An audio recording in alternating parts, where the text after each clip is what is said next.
Good morning, dear students. I'm Dr. Savita Singh from GNPG College of Science, Raipur. Today, I am going to talk about Jayant Mahapatra's poem Indian Summer. As the title itself is suggestive, it is about the description of the Indian summer, the tropical heat. We shall be talking about Jayant Mahapatra, about the poem, the text of Indian summer, and then a stanza-wise analysis. Then we come to the themes and to the techniques used by the poet. Jayant Mahapatra is a very well-known poet. He has won the Sahitya Academy Award, the Padma Shri, and has a brilliant career. He's a very, very sensitive poet who describes India, its poverty, and these are his main concerns, heartfelt concerns that he shows in his poems. The poem here, Indian Summer, was a part of his collection Reign of Rights, which was published in 1976. I shall read the text of the poem, and I suggest that you should also read the text loudly. Over the soughing of the somber wind, priests chant louder than ever. The mouth of India opens. Crocodiles move into deeper waters. Mornings of heated middens smoke under the sun. The good wife lies in my bed through the long afternoon, dreaming still, unexhausted by the deep roar of funeral pyres. It's a very small poem and divided into 4 stanzas. Stanza 1. Over the soughing of the somber wind. The poet begins with the gloomy moaning sound of the wind. It is dismal, hot, and we all know that the summer wind, Loo, that blows across the Indian subcontinent. So the very first line sets the mood of the poem. The mood is of weeping, of heat, of death. Priests chant louder than ever. We all know that so many rituals are performed year after year for bringing rain in times of drought. So this is an image of the priest chanting over rituals. The next line, the poet says, the mouth of India opens. This particular line, what he is trying to say is that whether it is human beings or animals, plants, or the land is all thirsty and gasping for water. Therefore, the mouth of India opens. The fisher, dry land, animals, birds, we get so many images. The papers, in the magazines, online, everywhere you'll be seeing the pictures of the fisher land, of crows, of cows, of wells that have dried up, or buckets of water lined up near a tap where there's no water. So this water crisis in the heat of summer is a major issue every year, every Indian summer. So when the poet says the mouth of India opens, he's talking about this particular problem. Stanza 2 is just a one-line stanza. Crocodiles move into deeper waters because the crocodiles have to save themselves and move into the deeper waters. We all know that because of the heat of the summers, the waters of the river dry and they become very narrow, the banks recede, and the crocodiles also, who stay on the banks, move deeper and deeper into the waters to save themselves from the heat. The next image is of mornings of heated middens, smoke under the sun. Middens means stinking heaps of garbage. And this is an image that is very familiar, very real when we're talking about India. It is a very negative image, but it is real. That there will be garbage heaps everywhere on the sides of the roads and fields, empty plots. And therefore, in the sun, it is as though these garbage heaps are smoking because of the vapors of stench that rise from the heaps of refuse. Stanza 4, the poet goes on to say, the good wife lies in my bed. He says the good wife who stays indoors, lies in the bed through the long afternoon, dreaming still. So this here is an image of cool rooms, afternoon siestas, long, languorous, lazy afternoons, which are very long in the summer season. In Indian summers, you've got very long afternoons. The evening or the sunset comes very late. And therefore, this is one image of cool rooms where through the long afternoon people are resting and dreaming, unexhausted by the deep roar of funeral pyres. So here the poet says that on one side you have cool rooms, AC coolers are there, and people are sleeping deep sleep, which is laced with dreams, ignorant of the funeral pyres, unaware of the death tolls. Every year, the moment we have the long Indian summers, you hear of the heat waves and the number of lives that it claims. The death tolls keep on rising, it hits different areas of India, and therefore the deep roar of funeral pyres. So this is stanza 4. So we've come to the end of the poem. The poem is descriptive, and these are the images that the poet paints of the Indian summer. Now we move on to the themes of the poem. What are the main concerns that the poet is talking about? Basically, it's a descriptive poem, so therefore he's talking about the hot, dry, drought-hit Indian summers. And these Indian summers result in what? They result in famine, thirst, hunger. There's hunger everywhere. There's no water, dry. Animals looking for water, human beings looking for water, the land looking for water. The tropical heat literally scorches the land, burns it up, roasts it up. Humans are and animals are at the mercy of nature. Nothing can be done about it. They cannot control or check the onslaught of heat during the Indian summer. Another theme is the poet talks about the suffering and the loss. The suffering because of the heat and the loss of water and health that is caused by the heat. Sad landscape. The landscape that the poet has painted is not at all a happy one.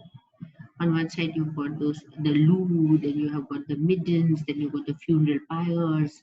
So the landscape of India during summers is a sad landscape, as contrasted to maybe the one that is there in the rainy season during the monsoons. When there's rain, there's greenery everywhere. But in the summer season, the landscape is sad and not at all appealing. And that is a very real picture that Jayant Mahapatra paints. He talks about the old rituals and traditions. India is a very old civilization, and therefore the traditions of performing yagya and pujas to bring in rains, to fight disease, to drive away demons, all those traditions are still there, even though we have moved into the modern age. And therefore, priests chant and rituals are performed to bring in the rain. Every year you'll see and read these things in the papers. You'll read about the death toll, you'll read about the rituals that are performed, and you'll be talking about the crisis, the water crisis, the heat crisis, each year. Another area that the poet hints at is social inequality. In the image of the good wife lies in my bed through the long afternoon dreaming. So he's talking about the social inequality, about the wife having comfortable sleep, unaware of the death that is taking place outside her walls, outside the comfort and safety. So the social inequality. There'll be households that have AC and cooler and all the comfort, will not even feel the heat of the Indian summer. And on the other hand, there are millions of people who do not know how to save themselves from the heat. And therefore, that brings us, along with the social inequality, we come to the theme of poverty. And the poet ends with an image of death. We have already spoken about the death tolls that take place during the summers. Now, so these are the main concerns in this particular poem. And they're very real and very true. Just like Jack Mahapatra, he paints a very true picture. Especially when he's talking about these things, he's talking about Orissa and this entire belt that is very good. You know, he's not talking about Shimla and other places where this image will not basically apply. And this is all. This one is also a contrast to when he was brought, the contrast of the summers there. The summers there and the summers in India. There's a world of difference. Therefore, the title also the Indian summers. Coming to the technique that has been used by Jayant Mahapatra, we know that this particular poem is a descriptive, detailed pictures of reality that he has painted. The mood is disturbing, it is tragic, it is dark, manifesting the helplessness of man against nature. Right from the beginning, he talks about this, the image or the mood or the tone of the poem, or when you talk about the atmosphere of the poem, it is dark and tragic. The vision is dark and tragic, yes. The poet is very, very sensuous. He uses all these senses to evoke the image of the Indian summer. We have visual, auditory, olfactory, tactile, thermal, and kinesthetic imagery. The visual pictures are very stark. You have the mouth of India open, this image, or you have the priest chanting, the image of the crocodiles, the middens, the wife sleeping, the image of the funeral pyre. So this is all visual. Then you have the auditory image. Auditory imagery has been used very powerfully because the poem begins with the sound of the wind, the soughing. He uses the word soughing. He doesn't use the word sound. No, soughing is the deep moaning, weeping sound. The auditory imagery begins from there, from the very first line, the sound of the wind that seems to be weeping and moaning. And it ends with the roar of the funerals, again the sound of weeping or mourning, and therefore very powerfully used auditory imagery, beginning with the mourning wind and ending with the funeral pyres, where you have the roar or the crackle of the funeral pyres, and at the same time you have people mourning and weeping at the funeral pyres. And therefore from the mourning wind to the mourning funerals, very strong auditory imagery. Along with that, as an example of auditory imagery, you've got the priests chanting louder than ever. Then you have the sound of the funeral. So these are basically the main auditory imagery. Coming to the olfactory imagery, what do we smell? So we have the smell. Most dominant image is the heated midden, smoke under the sun. So that's the stench, the stink of refuse, garbage. So that's his olfactory imagery. And then you have again the smell of burning flesh at the funeral pyres. So these two will be the main olfactory imagery that has been used by the poet. The tactile, that is of touch, or thermal, because throughout we're talking about heat. You can really literally feel the heat in the poem.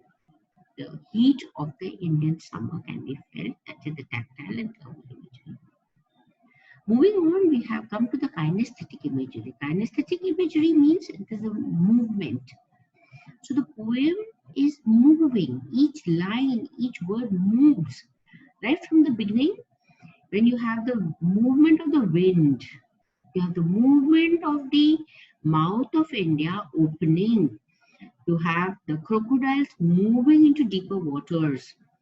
You have the image of the smoke moving upwards, the stinking smoke of the middens moving upwards. You have the image of the funeral smoke moving upwards, and you have all these are the images of movement. Therefore, the poem is full of imagery, of kinesthetic imagery. And the movement is right from the beginning, from the first line to the last line. So you can literally see things moving, right from the loo to the crocodile, to the opening of the mouth, to the smoke rising, to the rising funeral pyres, everything. So this becomes the kinesthetic imagery. So all this imagery has been used by the poet to evoke the sense and the feel of the Indian summer. So I've already discussed this next point, the morning wind to the morning funerals. So it comes to a technical closure. It's a cyclic, the beginning, the first line, and the closing of the last line. Coming to the last line. You begin with the mourning and the weeping, and you come to the funeral pyres, the crackle.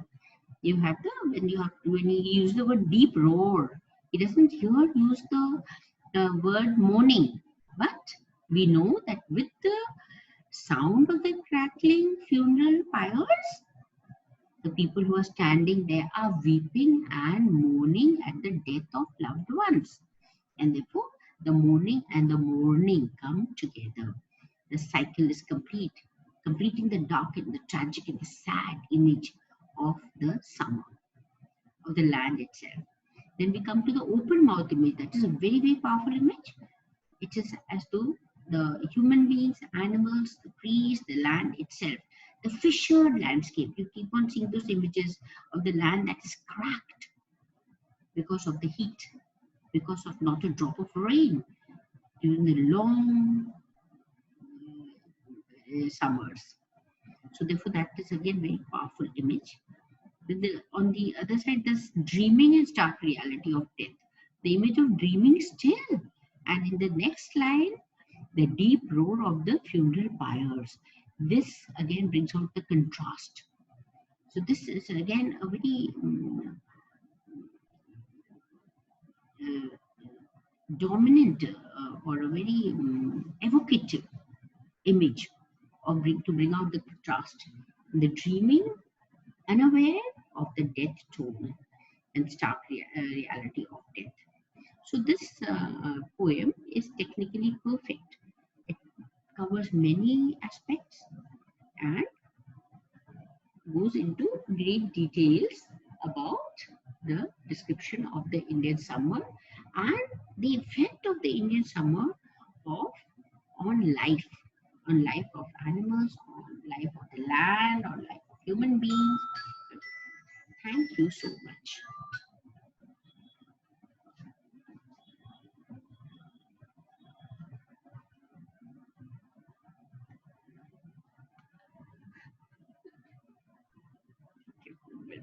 See you next.